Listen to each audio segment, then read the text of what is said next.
This is Smooth 98.1, Breakfast here with Valentine and myself, Ayo. And of course, it's time for Business Express. And when we say Business Express, there's only one man here who is able to talk us through business so well, so simply broken down. That's Good so. morning, Rotus. Good morning, Ayo. How are you? I'm fine. I missed you. Welcome I back. missed you also. So, I really missed the I show. hear you're a Google software developer now. Is that... that wasn't the training. Oh, that wasn't the training. Okay. Well, those are the top. I was looking at the top I've gone 10. for that one though. You have, eh? We're not training developers.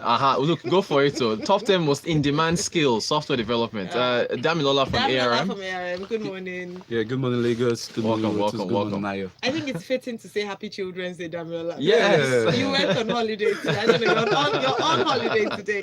Well, Lagos, thank you very much for staying tuned. If you'd like to join the conversation, you can send your message to WhatsApp 0809 444 0981. And on Twitter, we're live there. Rotus has tweeted something you need to go and check out. It's at Smooth981FM. Use the hashtag Business Express 981. You can follow Rotus at Rotankwot. Yes. ROTANKWOT. That is correct. Streaming live on YouTube. So Smooth981FM is the YouTube handle. Exactly. So, real quick, market activity on Friday. The market was down. The rally finally came to an end, 1.89%, wiping out the gains that we made on Thursday. Market cap is still at 13.6 trillion. We're at 30,881 points. EcoBank was our top gainer on a Friday, up by about 9.84%. Top loser, I believe, was Nemeth International Pharmaceuticals. MTN also saw its first decline since it was listed the previous Thursday. It dropped at about 6% to 140 naira. Going to be talking about them well today, because the story just never end with MTN.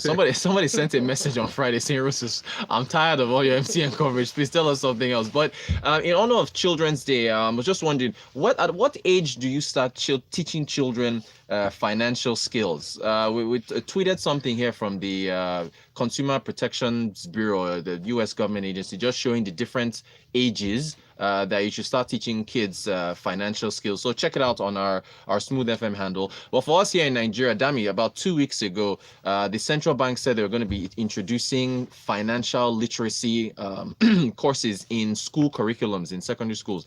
I found out we have two NERCs. So this is another NERC. People are used to the Nigerian Electricity Regulatory Commission, right? But this one is the National Education Resource Center.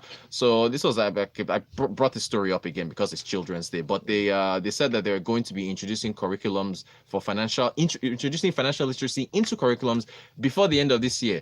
You think the CBN is going to achieve that target, Dami? Yeah, I think it's very possible. Okay. And it's a very, very good one because I think my first financial literacy course I did in school was in university. Yeah. Imagine, yeah, wow. So it took that long. So Yeah. I think it's a very good move by the CBN. If we see introduced this year, it will be a very, very good one because the way the world has evolved and with the way things are going, everyone, in fact, permit me to say financial literacy skills should be everyone's fundamental right. Exactly. Because you can't do without it, in every sphere you find yourself, whether developer like I received that or wherever you find yourself, you need financial literacy skills, you need to thrive, and I think it's a very good one. So if they can start, as early as primary school, just teaching the basics, basic definition and all, then as you progress, then you now start going into it deeply. I think it's a welcome development. Thank you for mentioning primary school. I'm even wondering why they're introducing it at secondary school level. Because if you look at the images, the chart that I tweeted, I think they said from age 3 to 5 is when you start talking about planning and multitasking. I was going to say that. I would say earlier. Right. If I were to take my child to kindergarten, now I'm not saying teach them minus open brackets. Just the basics. The importance of money, importance of saving as early as possible. In other parts of the world, they teach coding from primary school. We're still waiting for university. Exactly. So I'm not surprised they're introducing it. They definitely should. They definitely should start that early. Well, I think we already have a message from Benga Kamu. Benga Kamu is here. He says some children acquire financial skills in an informal way because early they have to sell items to add to the family income. But we should learn about it as early as possible. Playing Monopoly is a good way. That's the board game. Nice. Thanks. In fact, speaking of selling items, this day has a special on hawkers, underage hawkers on the streets. You know, that's another thing that the government has been focusing on. Again, they have to keep their families alive and so on and so forth. But those children should be there are in 10.5 schools. million children out of schools. Out of schools, right? And we have the highest number of out of school children in the world. That's Nigeria. So that's another thing that we have to look at. But Dami, thanks for that point. I think we should be starting this earlier than secondary school. But still, good job with the CBN. Again, we'll hold them to their deadline and hope that the financial literacy is introduced to the curriculums before the end of the year. Okay, yeah, go ahead. Ibrahim here says, very key discussion. It really needs to be included in the curriculums. Subjects like accounting and commerce are not enough as science students like me. Never had the opportunity. Same here. My first encounter with academic financial literacy was when I started my first job in a bank. Imagine, eh? So yeah, thank you for that, Ibrahim. This definitely needs to start earlier. Okay, now Dami, the president apparently is signing the 2019 budget into law today. Yeah. So we're going to be seeing that become official. And I think it's Ayo and Valentine said at the top of the show that during the news brief that he's going to be meeting with northern governors after that. But budget is finally signed, yeah? It's finally signed today. I think 10 billion was added to what was proposed, by the president. And I think that's to cater for a very interesting year. They say it's to cater for, I think, severance package for outgoing lawmakers. Yeah, but what this provides is it provides clarity as to federal government fiscal plans for the year. And what we tend to see is when the budget gets signed by the president, you tend to see capital expenditure projects and other projects, come on board, which I think is actually very good, to boost economic activities in the country.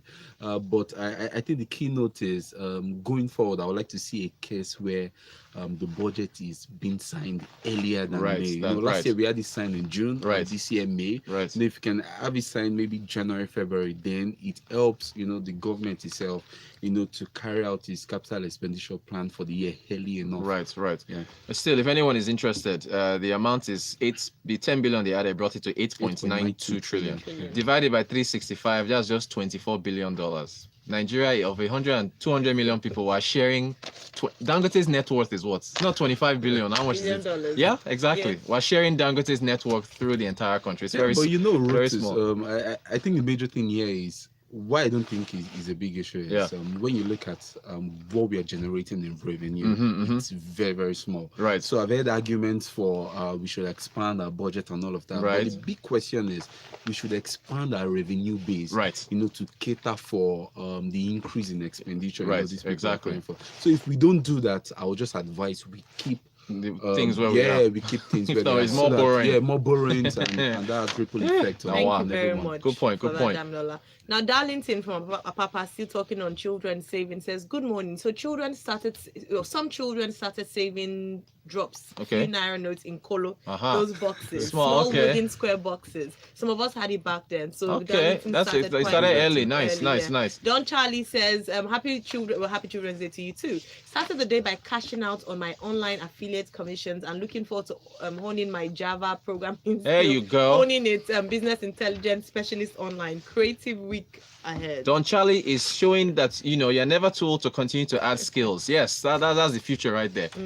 Ibrahim is reacting to the budget story. He says, cost. We need to cut costs too. No prizes for guessing where to start. I know, right? We all know where we need to start. Okay, I apologize though. This MTN so people who are tired, I'm sorry, but it's in the news and we have to discuss it. Dami, they sent out a letter on Saturday. When an organization sends out a press release on Saturday, there's small wahala. Remember when the CBN sent out their own press release on Saturday when Sahara reporters leaked that tape of the CBN government? But anyway, this has to do with the EFCC. I understand there were conflicting stories. They said they raided MTN's office on Thursday or Friday or so. Then there were other stories that said no, they didn't raid it, they just paid a visit. Anyway, they've come out with a letter saying that, well, what are they saying here? That they were requesting some info. On Friday, in newspaper, we saw that EFCC, like you said, raided MTN's office, and people didn't know whether it was true or not. Right. But MTN's letter on Saturday, just confirmed that. MTN said they confirmed that EFCC, members of the EFCC, paid them a visit. Right. And it was due to an ongoing investigation, regarding listing of the shares on the NSE. Right. You get, and that was why they paid them a VC. But they came out to say there is no cause for alarm. Right. That the commission has not found any issues. With them, which provides some respite, to holders of the stock, right. At the moment. And and I was reading newspaper, and people were alluding the Friday's loss. To this news, this news. Right. I would say I don't think that's the major reason, because even we, in ARM, we released a report on Thursday, and we were speaking to the rally in MTN share price, right, and the fact that valuations of the stock are currently stretched. Right. At listing, the price to earnings of the company was around I think 12 times or thereabout, 12.8 times or thereabout. As at Thursday, I think that had risen to about 18 times. Right. And when you compare that to peers, I think peers were trading around 19 times. And even MTN South Africa as well was, it was trading close to where MTN South Africa was trading. We released that report to say currently the share price of the stock is currently stretched. And when you look at valuations as well, is also the stock is actually looking very pricey at the moment. And in that report we also said from henceforth we might start seeing pullback in the share price of the stock. So for investors who are savvy, who are looking at fundamentals of the company, it just makes sense, for them to start, for you to start seeing the share price, just being capped, right, at that point, because it doesn't make sense to carry MTN at that's such a high level. So I will allude that so why the share price dropped on Friday, that as against this news, because this news even came out later in the day. Right. Okay, all right, good stuff. Enough with MTN, we move on. All right, Sanda is saying it's particularly shocking how many adults enter the working world with little knowledge of basic personal finance principles like budgeting and investing. Our educational system is skewed towards earning money rather than managing it. We see this issue reflected in the country's economy as well. Yep. A lot of other countries earn much less than us, but manage their resources much better. Let's see how well we manage the 2019 budget. Isn't it interesting linking the lack of financial literacy from a young age to adulthood, to the economy and then as a whole, you enter very good point. Very good point. Benga's another one. Yeah, he says the budget's expected to be signed, not signed yet. But signing budget in May isn't good enough for an economy that needs to be accelerated fast. Exactly. That's what from June to June. Look at all right, how much time we got, Ayo? About a minute. Okay, about a minute. All right, real quick. This last story here, we have to touch on the this reports about consumer behavior with regards to listed companies, consumer good companies. Dami, there was a report that came out. Help us summarize about how listed companies, consumer good companies, are not seeing the growth that they expected. Real quick, any reason as to why that is? So what we're saying is, like you said, the report was just talking about, consumer companies listed on the NSE are not seeing increase in revenue, like we used to see. Right, before. and their sales too. And they were alluding that to, consumer just shifting from, more expensive product to cheaper product. And if you check the companies that produce some of this product, they are not listed on the stock NSE. exchange. And that's been a trend. If you look at the brewery sector at the moment, we are seeing, consumer just shift to the more expensive beer to cheaper beers. Right. And if you even look at the palm oil sector at the moment as well, players in that space are also moving from the local guys and buying cheaper smuggled CPO, which is beneficial or which is more cost effective to them.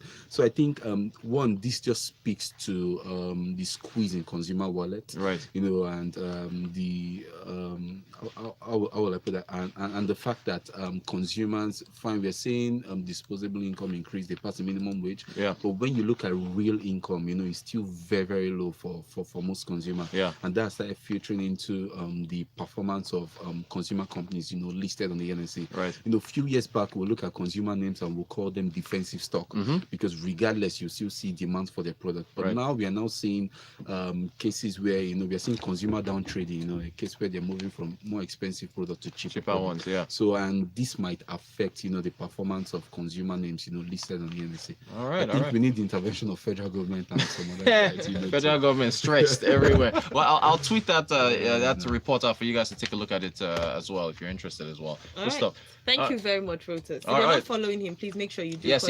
You keep putting out information, very useful information on your Twitter. Of course, indeed. It's all for our listeners. Yeah. Rotus is the handle. Damilola from ARM, thank you so much. Thank you very How much. can people follow you on social media? Yeah, my Twitter handle is tweet_Dami. There you go. But you can also follow ARM at ARM Engage. All right. I hope you have useful information like Rotus. Oh, of course you do. All right. Another handle that has useful information is at Smooth 91 FM. So hope you're following us there. Yes. At 7:30, we're back for Freshly Pressed. I've only Our been gone flagship. for 1 week. I know, right? 1 week. Freshly Pressed is here 7:30. Stay tuned. This is Smooth 98.1. Enjoy some nice music. Nice.